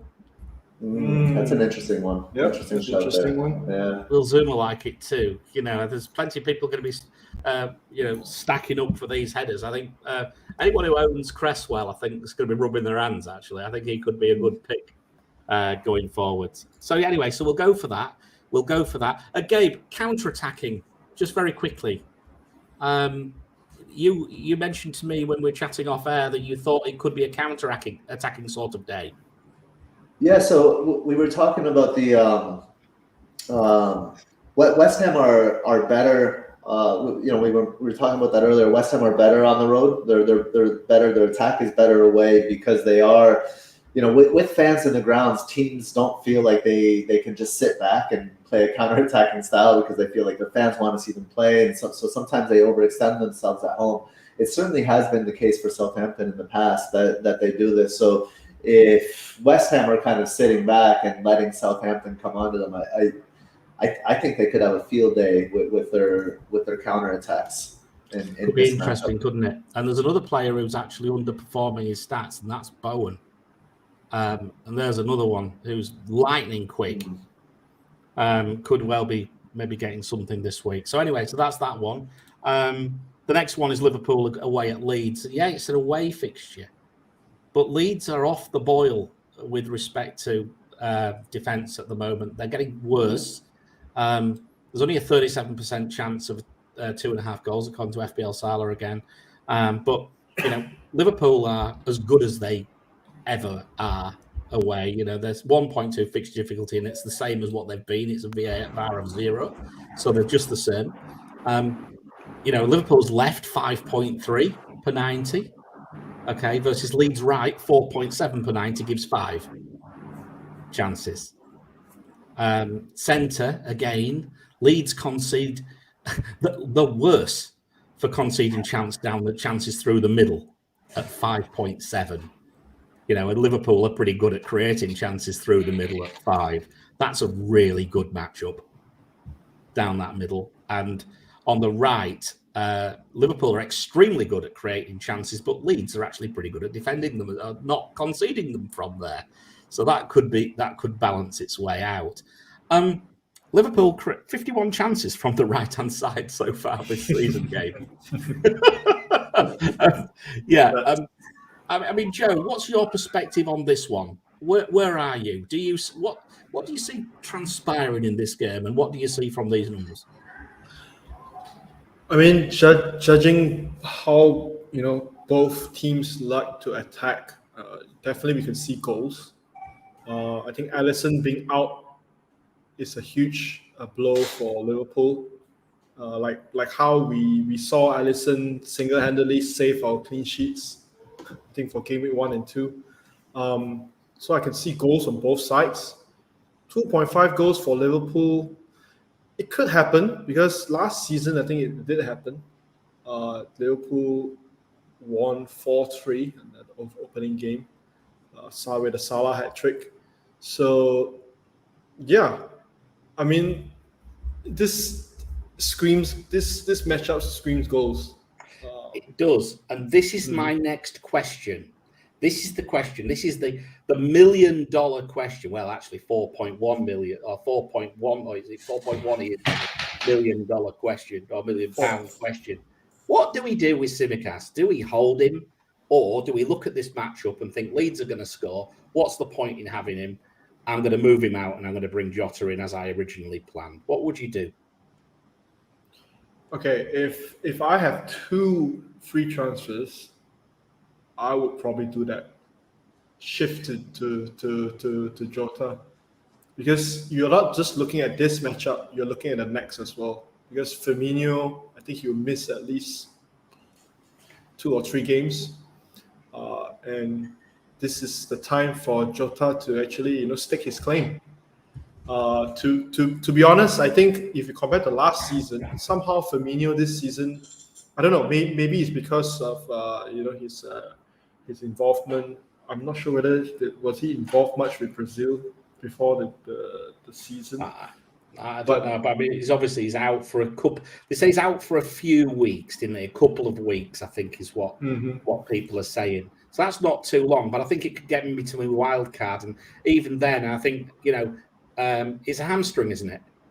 I think is it a hamstring? I think it is. Yeah, I think Ben's made a very great point when on the show on Tuesday night, where he said, "Look, why rush him back? Why rush these players back if you've got cover?" Yeah, exactly. So if your hamstring goes again, then you're out. If it goes bang the first moment you come back, then you're out for 8, or you've got a grade 1, you're out for 8, 12 weeks or something like that. So yeah, I think we're okay to the wild card if we're going for game week 7. Which is if you ask me, I would probably firstly, yes, I won't rush Firmino to be back, and even if he gets back, I'll probably put him as a cover for Jota. The way Jota is playing, he's undroppable. His numbers are really good. You'll see that in a minute because he comes up again later on. So he's playing really well. Who will be brave enough to captain Jota, says Dread. I'll tell you what, you'd have to be brave this week, but do you know what? Maybe not a bad week to go a bit differential. Yeah, exactly. That's brave. It's not a bad call, actually. I quite like it. I quite like it. I mean, firstly, Jota is definitely nailed. Yeah. And you get this matchup. So yeah. We'll see. Let's see how it goes. So I think, okay, so you're persuading me to sell him. That's fine. Let's keep going. Manchester United, surprise, against Newcastle, 2.5 goals. Look, I'm sorry to spoil the fun here, but I think there'll be goals galore this week. I don't think there'll be many clean sheets. They're 42% for 2.5 goals predicted. They rank 3rd, Manchester United. And Newcastle 15. They're improved a bit, but they're still pretty poor. Manchester United's left. This is giving me a real quandary. They don't seem to be creating much down the left at this moment in time. It's a bit of a worry. You can see the same with the crossing.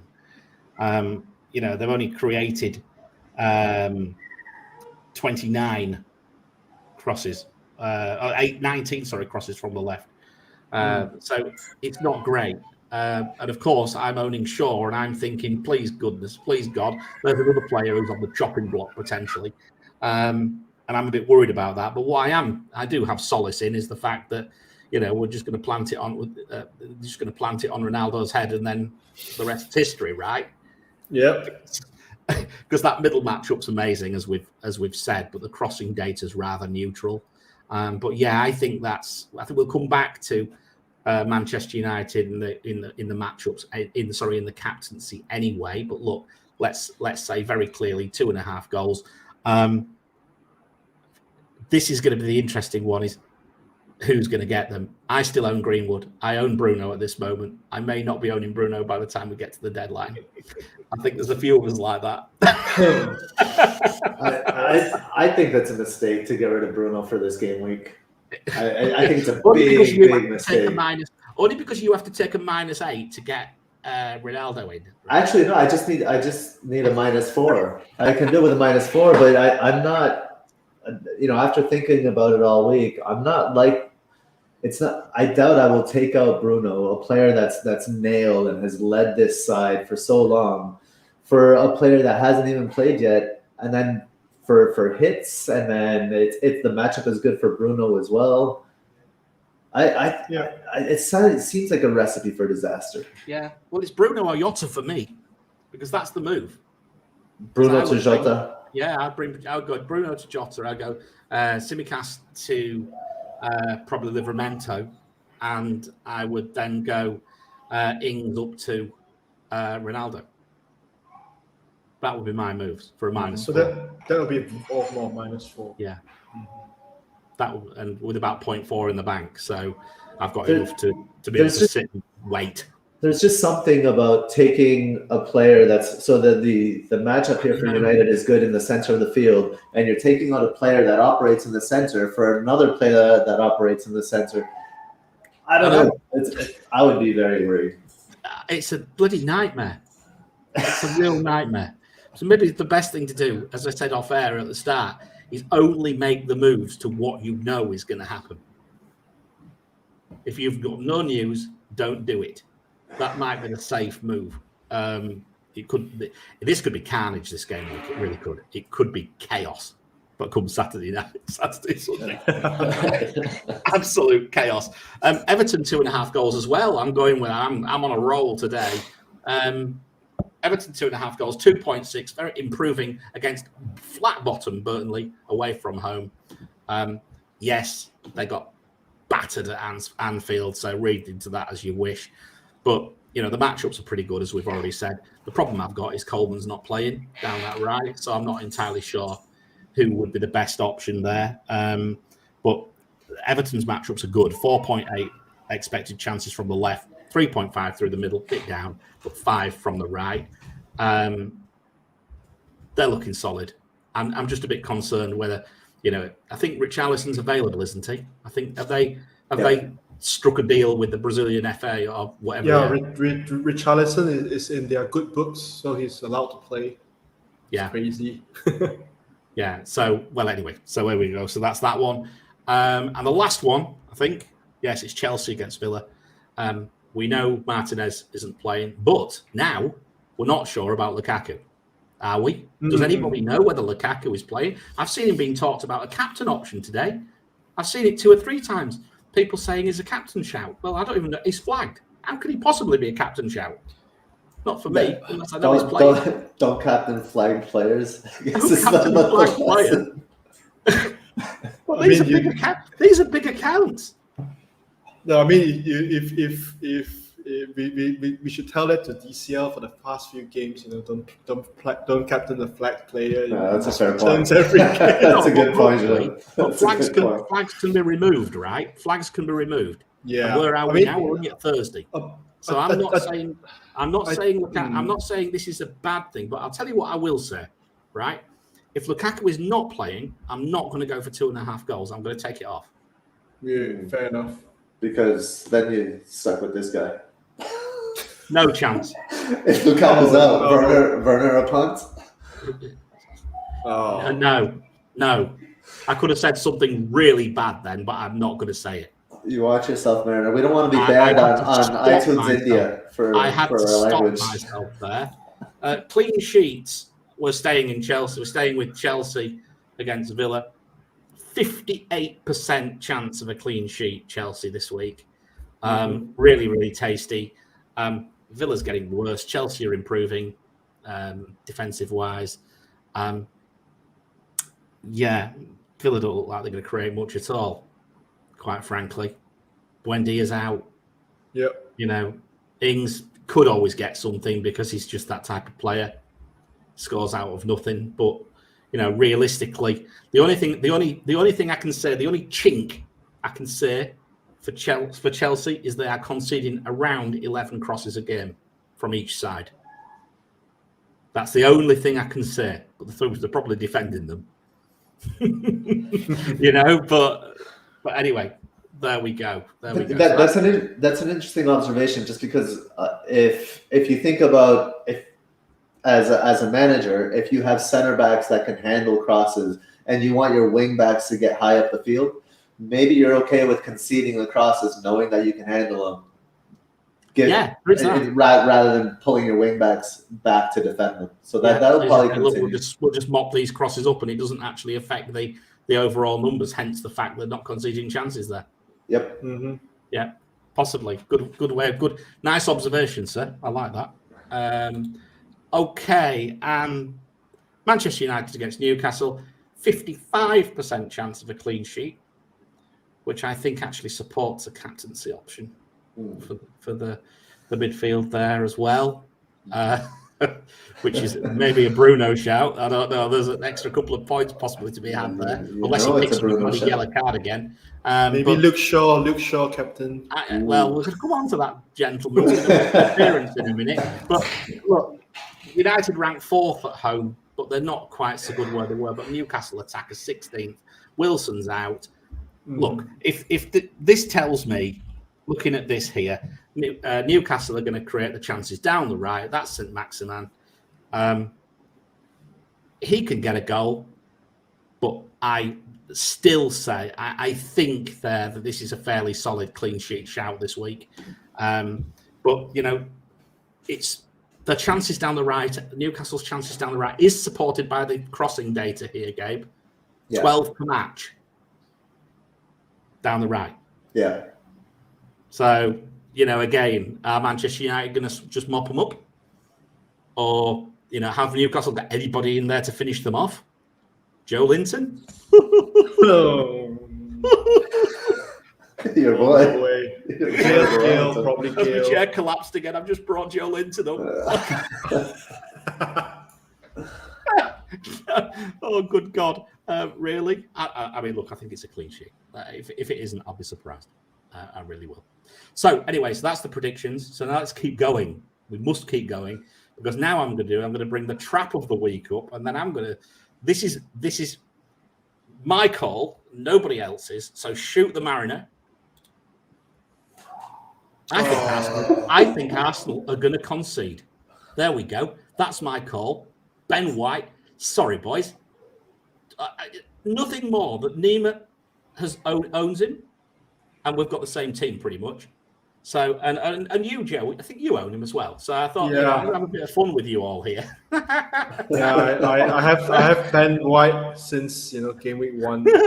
But I've two out of 3 traps I've got right so far. So this would be probably your second wrong. Arsenal's defense. It's a flip of a coin, right, Joe? Arsenal defense is only 0.7 positive. But to be honest, they are only likely to concede chances down their left by the looks of things, by what I can see. So Norwich is right. And Norwich created a lot of chances against Liverpool. A lot of chances down the right against Liverpool. They're not going to create any chances anywhere else, though. That's the positive thing for Arsenal by the looks of things. Because Norwich down the centre and down the left have created 1.3 and 1.7 chances on average. That's it. Nothing. Todd Cantwell, baby. It is Todd Cantwell all over. It's Todd Cantwell. It's Todd Cantwell. Definitely. And Norwich, interestingly enough, and this is where the crossing data doesn't support this, because it actually suggests they're going to create a lot more crosses down the left. So look, I'm saying this. I've got a funny feeling that this could be I think Arsenal win comfortably. I can't see anything other than Arsenal win, Arsenal fans, so I'll give you that. But I do think they'll concede. That's my call anyway. So that's my trap. And my hauler is Luke Shaw. Please, God. He's been quiet, though. He's been quiet. And his stats don't support it. But there's no Wilson. It's 55% chance of a clean sheet. And he has the opportunity to cross to Ronaldo for the last 20 minutes. And the combination of left and center of the left and center matchup, that combination is what really... Yeah. But did you hear what I said then? I said they'll have the opportunity to cross to Ronaldo for the last 20 minutes. Last 20 minutes. Exactly, last 20 minutes. That's when he's going on. He only needs 20 minutes. He only needs 20 minutes. I don't know whether he's going to bloody start or not. I'm just pulling your legs, guys. But, and of course, Newcastle have a third choice keeper in goal. Oh. In Woodman, don't they? Woodman. Oh, Woodman, yeah. So, but Woodman's pretty decent. Yeah, but it could still be a cricket score, mate. And I really expect it could easily be. It could easily be one. The matchup has the matchup doesn't necessarily suggest it, but I tell you what, everything else does. There's, and I don't know. I mean, I own Greenwood and Shaw, and probably at the moment Bruno. So I'm very happy. If I swap to the other one, I swap. It's one of those things. It's how it goes. But yeah, I'm quite happy with that. So yeah, so there we go. So that's the matchups and everything done. We're at 1 hour 26. We've just got the captaincy metric to do and a couple of other bits. But we're going to have a quick glass of water, and I'm just going to play another little advert just for a few seconds, and we'll be back in a moment. Are you craving more FPL content? Then look no further than allaboutfpl.com. Head over there for weekly articles from some of the top content creators on the planet. So what are you waiting for? Head over to allaboutfpl.com, the website for all your FPL needs. What are you waiting for? I am going to get a t-shirt made up like that. I really am. So anyway, it's time now for the algorithm. So let's crack on.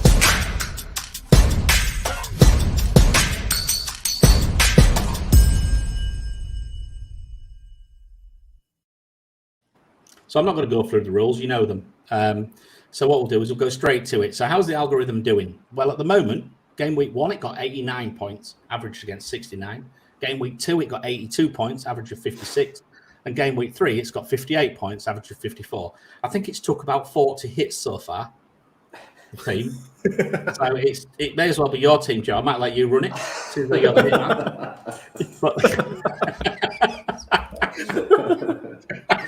Would probably do better than my team. It's still doing quite well. It's still ranked about 2 million. It's took about, I think I've took 40-point hit this week.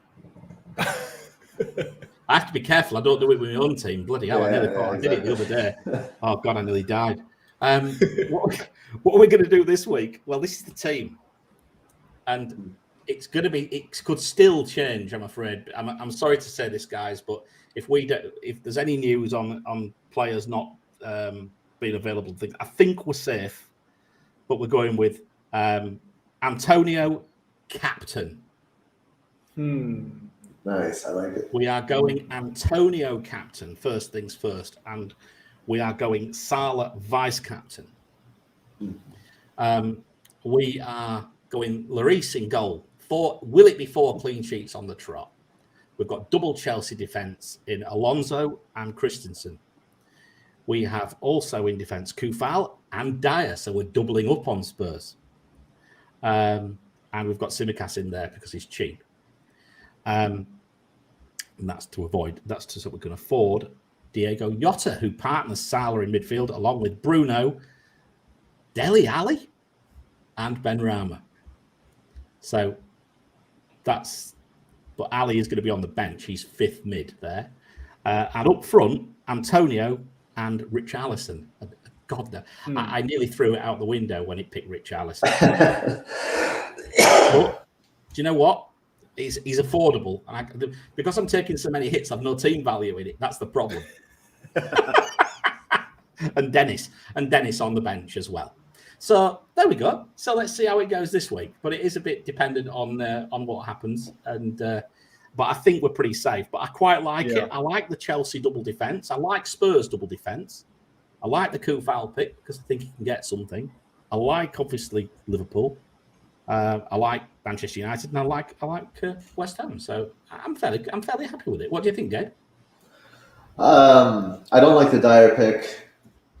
I can't afford anyone else. You can afford Ben White. Bloody break. Ben White. Ben White. No way. No, I honestly, I love this team. I love the Richarlison pick. I think that's a real savvy little pick there on that left-hand side. I think he'll do bits. I love the Antonio captaincy. I may go with Antonio myself, depending on news. Yep, we're going to come on to the Captaincy Metric right now. So stand by, everybody, because I just need to try and get this stupid thing working again because I've just gone off the slide. So here we go. So captaincy. So first things first, where are we with it? Last year it was 80% hit rate. At the moment we're at 66% hit rate.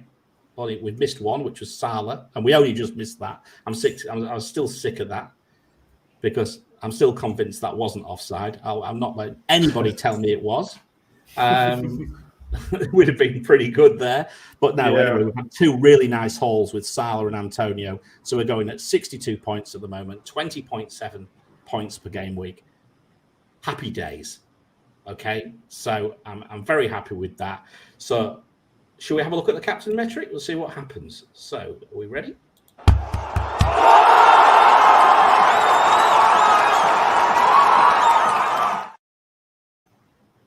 There we go. It's Antonio. It has gone with Antonio. It's not even close. It's not even close.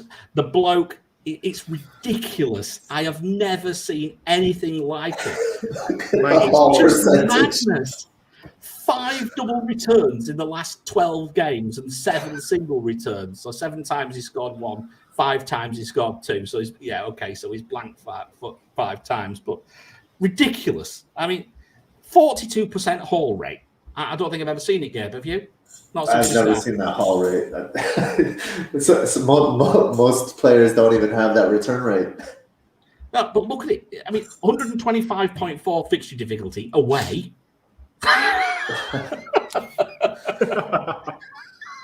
58% chance of return, 42% chance of a haul. He smashes everybody out the park. He destroys all the Liverpool assets. Look at that. Salah, 1 double return, 9 singles. Mane, 1 and 8. Greenwood, 2 and 8. Fernandes, 1 and 5. I have to say, I think this throws cold water on the rush to get Cristiano Ronaldo. Well, and of course he's not in there yet. And right, but if he was in there, right, would he be much high? Like, can you get much higher than what Antonio's doing here? It would take Ronaldo about 5 weeks to get there by doubling up, basically. And he'd have to double return in 4 of those. He'd have to double return, yeah. He'd have to start double returning straight away. Lukaku's not going to get anywhere near either. Lukaku's nowhere near this metric. If Antonio's got a good fixture at this moment in time, he's going to top the metric. It's very straightforward. And I think that's why that's a call for patience. Well, I'm pleased I own him. But what I was saying, if you own him, it's a call for patience. Let me qualify that. Yeah, he's not going anywhere till his leg falls off. No, exactly. No, he's not going anywhere. But yeah, looking at this, I mean, it's crazy. To be honest, out the players of interest, should we say players of interest, fixtures of interest, we've only really got Greenwood with that double, with more than 1 double return up there. Yep. We've got Trent with a couple of double returns. So okay, so he's doing all right. Mm-hmm. But yeah, it's a problem. It's a real problem. He's killing it. He's absolutely killing it. Yeah. And I think he's a solid captaincy pick this week. I can't say anything otherwise. And I mean, if the only reason we're not going to captain him is because he's already got 3 double returns, are we just overthinking it? Gabe, what's your perspective? I mean, it's going to happen. He's going to blank at some stage, but do we just keep going until he does? I mean, when we are using the number of double returns as a reason to not captain somebody, I feel like we're playing the game backwards. Yeah, we are, aren't we? Yeah, that's a reason to keep captaining him. So, yeah. No, we are. We're completely playing it backwards. Joe, what's your view on this? I agree with you. Antonio really smashing it. Not just with the points, but also with his stats. He's a monster at the moment. But I'm not sure. I read somewhere. I'm not sure how true is this. That because he played for Jamaica, he might miss Gameweek 4. I don't know. I just read this randomly somewhere on Twitter. Maybe definitely it needs to get verified. But other than that, yeah. But I think the dilemma would be for those who also own Ronaldo. Let's say Antonio and Ronaldo. What are you gonna do? Yeah. There's just a couple of questions on here. Jota's missing from the metric. Yes, rotation risk. Only 30%'s been showed. Anyone with more than 30%, they're not showing. Anyone who's flagged, not on it. Jesus vanished off it a while ago. Calvert-Lewin is not on it because he's flagged. Lukaku is not on it because he's flagged. Okay. If I get the nod that they're available and then the flag comes off, I'll add them in and then I'll post it onto the community page. But as it stands, that's what it is. And if you look at the goals scored percentage again from FPL Sala, look at that green, second to the last column on the right. The metric is still following the goal scoring odds quite tightly, I think. So I think, there's some good captaincy options there. Fernandez, a great captaincy option this week. 57% chance for goal, 55% chance for clean sheet. Greenwood as well. So, great differential, I think, this week. Potential for a captain. Sala's great as well. There's 4. I think there's 4 good captaincy shouts this week, personally. And I'm not discounting Jota either. That's 5. Mm-hmm. So it could be really interesting to see how it goes. Mm-hmm. So, okay. Anything you want to add before we move on to this idiot cat? Then just take a few questions. No? Okay, let's go. Let's do it. Right. Let's do it. So anyway, we put the poll onto the community page now. So please do come to the community page and interact with us. The reason is because not everybody's on Twitter. You know? And it's easy to get stuck in the Twitter bubble when not everybody's there. So we want to try and do a bit and get everybody involved there. So look, who's the captain for Game Week 4? Who did the community pick? Well, 52% went with Ronaldo. 25% went Salah, 14% Fernandez, Antonio 8%. Okay. And I put Kane in just for a giggle. He got 1%. 1. That's Baker.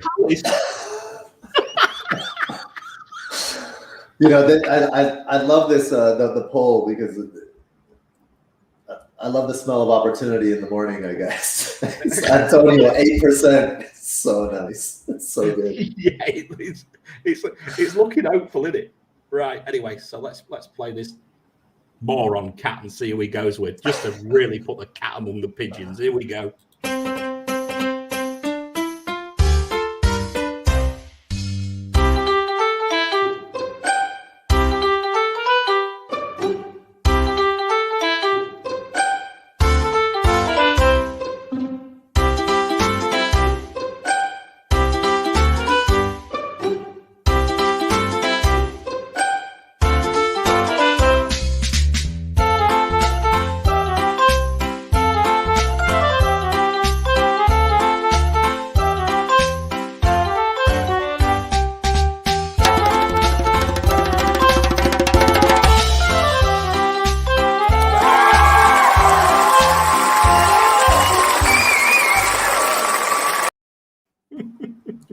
You called it. You're the one that called it a moron. You're the one that calls He's only got one moron. right this year. He's only got one right so far. So all you Ronaldo captains, be afraid, be very afraid. Oh no. Yeah. He's the other way. He's gone wrong this year. He's getting wrong this year. The only one he got right, he got Son right last week anyway. That's one thing. I mean, at least I have something in common with the cat. I only got one right so far as well from my captaincy. I blanked twice. Oh my goodness! Right. Anyway, so that's that. Let's just should we get some questions done and just have a quick look at have a look for some questions for 5 minutes or so, and then we'll bugger off. So have we got some? Have you seen any, Gabe? I have seen some. I have to go back and put them up. All right. So let's just. I'm going to start at the bottom and work up. You start at the top and work down. See what we've found. Okay. Okay. I'm confusing people now as well. That's great. Are Southampton fixtures ripe for picking for hauls against them? Are they the whipping boys? I think so. Yeah. I think so. The numbers tell me they are really ripe. I think Burnley are ripe as well. Yep. I would say them, Newcastle. Newcastle. I wouldn't say Palace. Palace are improving, so I'm not quite sure about that. That's a question from Mike Halpin, by the way. I forgot to mention the name. Right. Okay. So, next one is from Siva, FPL Banger. Raya, possibly the standout budget keeper. Then, what do you think? I would agree. I mean, even like I mentioned, even in the harder fixtures, I think you get those save points and potentially bonus if they get a clean sheet. And I don't think they scored much so far. I don't know. I mean, if it's a tight one and Raya, gets to perform, and he might get the bonus as well. So I'm going to add to that. I'm glad you brought up the bonus.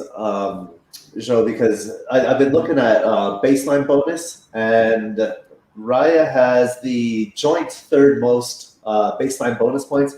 He only has one bonus point. It's only materialized into one bonus point, but that could change if he continues. What I will say is Raya's fixtures, like we mentioned earlier, turn for the worse. Quite take a sharp turn for the worse.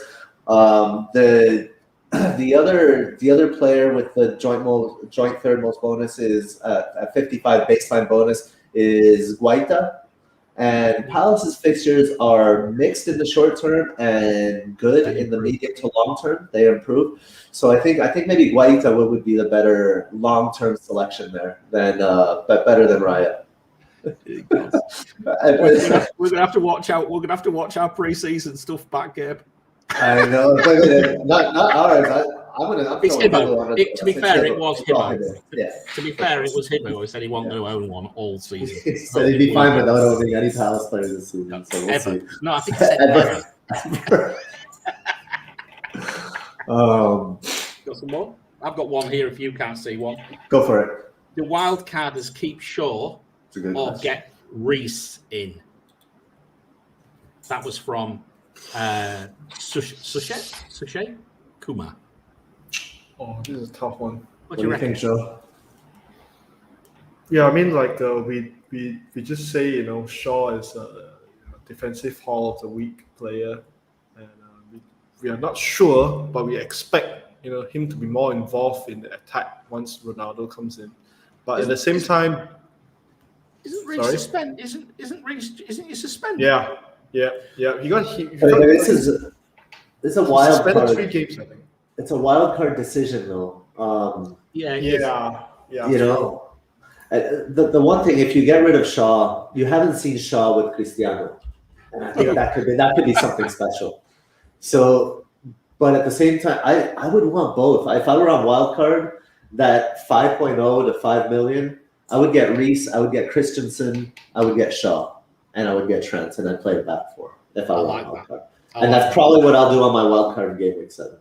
I like that a lot, and I do think double Chelsea. I'll tell you, you've probably just missed out. You've probably just missed a City asset out of that, because that's another one. They've got some amazing fixtures coming up, so that's where it's going to become a bit more of a challenge. But yeah. I mean, look, for me, that's probably a move. I may make that move actually when I wildcard. It's possible that I'll go City defender and take Shaw out actually. and go another way. But again, let's see what happens with Ronaldo. I think that's going to be key, isn't it? At the moment, it shows an easy sell because he's crap. You may want him right back, though. You may want to bring him right back in once you see him. I'm not taking him anywhere for now, mate. He's staying there. He's staying right there. Any more? I don't think so. Nope. Wait. Here we go. FPL Sonaldo. Question for the boys is 2 free transfers. Jota in for a -4, similar move to Chris, or no hit. Move for a mid under 7.5 is 0.1 short for Jota. Plan to upgrade Ings to Ronaldo for both moves. Sorry, Gabe. The obvious one there is Torres, right? But I think Torres played all the Spanish games, didn't he? Well, yeah, that's the point. I mean, that's what we were thinking of. I mean, all the way through the international break, what I was thinking is it was going to be Jota or Torres. Yeah. All the way through, the one or the other. But I think Jesus is also, supposedly banned.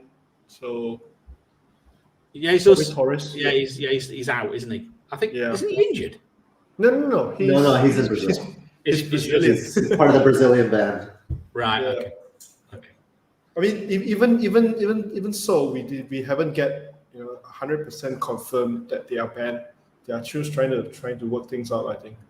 I have to say, sometimes you have to kind of let things flow. If you're chasing, we have to, I think, maybe get away from saying I need this one player and be a little bit more open-minded. Like, well, I need a player that's 7.5 or cheaper, not I'm 0.1 short of Jota. And I think that's from what we talked about at the beginning, the philosophy of the week. That's playing to your aspirations and hopes instead of the fear. Jota, forcing Jota in would be playing to your fears of FOMO not having Jota. But I want to.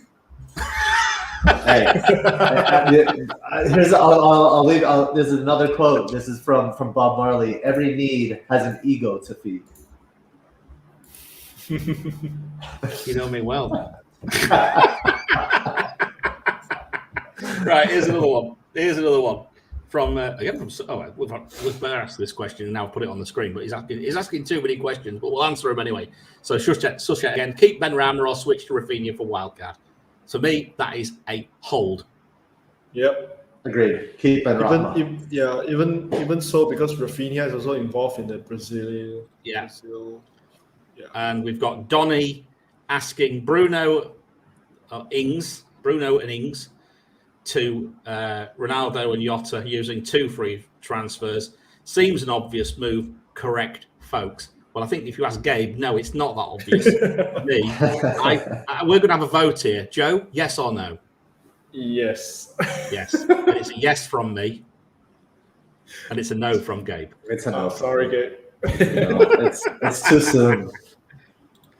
Here's one. You'll like this, Gabe. You can answer this one. Thoughts on this transfer plan? Bruno and Barnes and Ings to Jota, Greenwood, and Cristiano Ronaldo for a -4. I mean, I would do this for a -20. As long as you're getting rid of Barnes, it's a yes for me. It doesn't matter who you're bringing in or how many hits you have to do to take it. I like it. I like the moves. Yeah, I like it as well. Yeah, I like it a lot. I really do. Right, who else have we got? Again from Nihal. Can Greenwood and Ronaldo together cover Bruno points easily? That's my perspective. They can. They can. I don't know if they will, but we don't know what will happen. Bruno could be getting 3 assists a game. I don't know. Yeah, but it's only 3 points, right? And Greenwood's going to get 5 points for a goal. If he plays. And if he scores. I mean, look. Brodge dropped blooming Iniacho. Look what's happened there. A player in form, he goes and takes him out. Yeah, exactly. Who in the right mind is going to take Greenwood out? I mean, in the right mind. But Cristiano Ronaldo. Yeah. But Jadon, that's the argument to everything, right? But Ronaldo, but Jadon Sancho.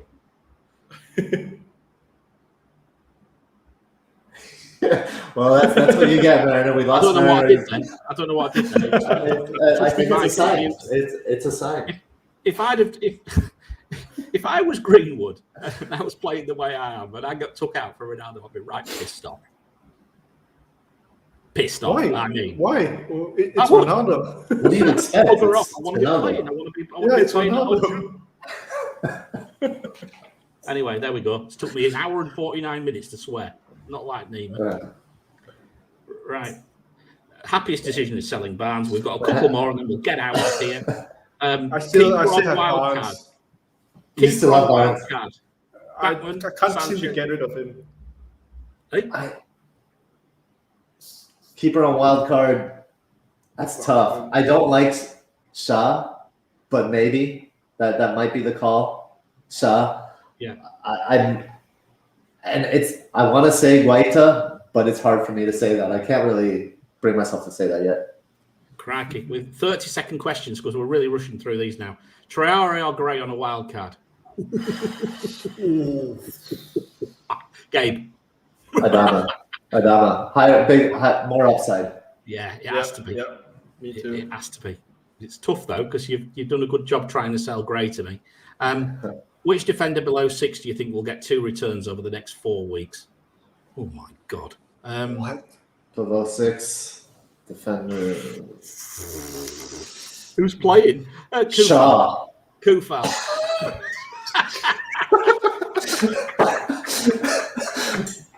So far, it's going to be the trap of the year. It's just wishful thinking. That's all it is. No, I mean, I don't know. I'd have to. I'm going to say Shaw. Yeah, possibly Shaw. He's going to get a couple assists. He's going to get at least 2 assists in the next four game weeks, in my opinion. Zuma. Ooh, I like it. Nice. Well played. That's the shout. Yep. Zoom. I like it. Right. Mm-hmm. Would we get in a Ramanthan? Would we get in a Chelsea asset this week or a Spurs one for the fixture? Was Chelsea's fixture? No Spurs one. It depends. It depends what your situation is. If you're looking at a wild card in game week 7, then maybe a Spurs for the short-term fixtures. If you are looking for long-term, I would go with the Chelsea asset. Yeah, I think that's it, isn't it? If you look at your team, if you're building for the long term, you need Chelsea players in there for sure, 100%. And if it's dire, then just go Chelsea. Forget about that.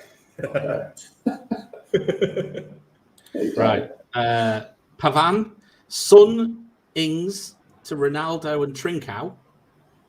I like that. Or Son, Ings, Simi to Yotta, Bamford, and Livre. Definitely, I prefer the first one. Yeah, I think I would. I tell you what, though, I've got a funny feeling Bamford might score this week. I have got a very funny feeling Bamford might get something this week. I've just got that I'm a feeling in my water. No Rafinha. I don't know. True. That'd be tough. True. Good point. Maybe shut up then, Chris. Right, next one. Should I hold FPL Master? Should I hold Grealish for now? Well, yeah. If you've got him, why not? not? You know, they've got a brilliant fixture next week. Yeah. I mean to even consider this question, I think his team must be perfect. No, Masha's doing pretty well this season, I think. Yeah, he's doing very well. Yeah, I have so many fires to put out. You know, if I've Grealish, my team is definitely a whole. Now you need a giant size fire extinguisher, Joe, don't you, with your team? Oh, I need my wildcard. There you go. I reckon. Watch this space, haulers. Joe will trigger his wildcard tomorrow. Follow him at FPL Zoo. And you will see he is. He might have Alonso on his wildcard team. He might well do. And maybe Barnes will still be there. Who would you start, White or Simitas? Simi, 100% Simi for potential attacking returns. I think they'll both concede though. I mean, but will he start though? Rumors are that Tsimikas will start over Robertson. Yeah, I mean rumors. It's keep your eye on the news for that. I still might sell him. If Tsimikas doesn't start, then I doubt he'll come in. So then you'll get the auto sub anyway. So I would start with Is Sir Harold of Kane dead? Kesha? Yes. Dead. I think he's dead as an FPL player. I think he's still a fantastic footballer. Right.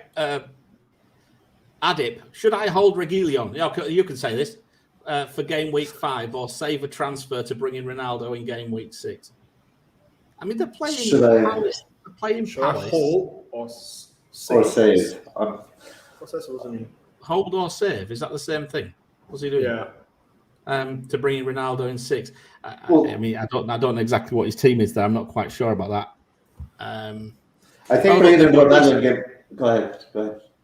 They've got a decent matchup, haven't they? So they've got not a decent matchup, but they've got a potentially, and it could be a tough fixture, I think, away at Palace.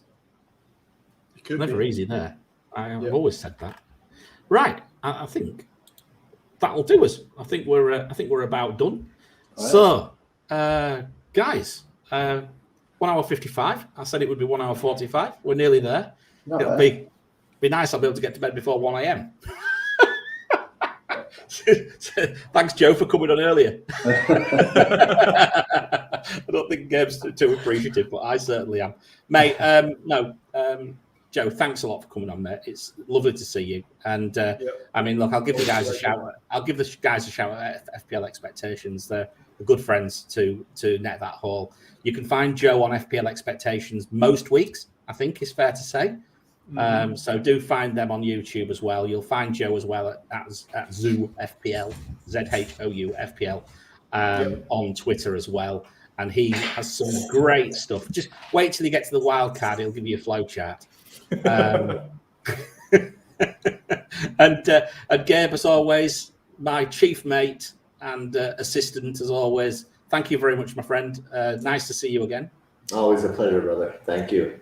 Fantastic. And guys in the chat, thank you very much for so many questions. It's great that we've been firing through the questions this afternoon, which is marvelous.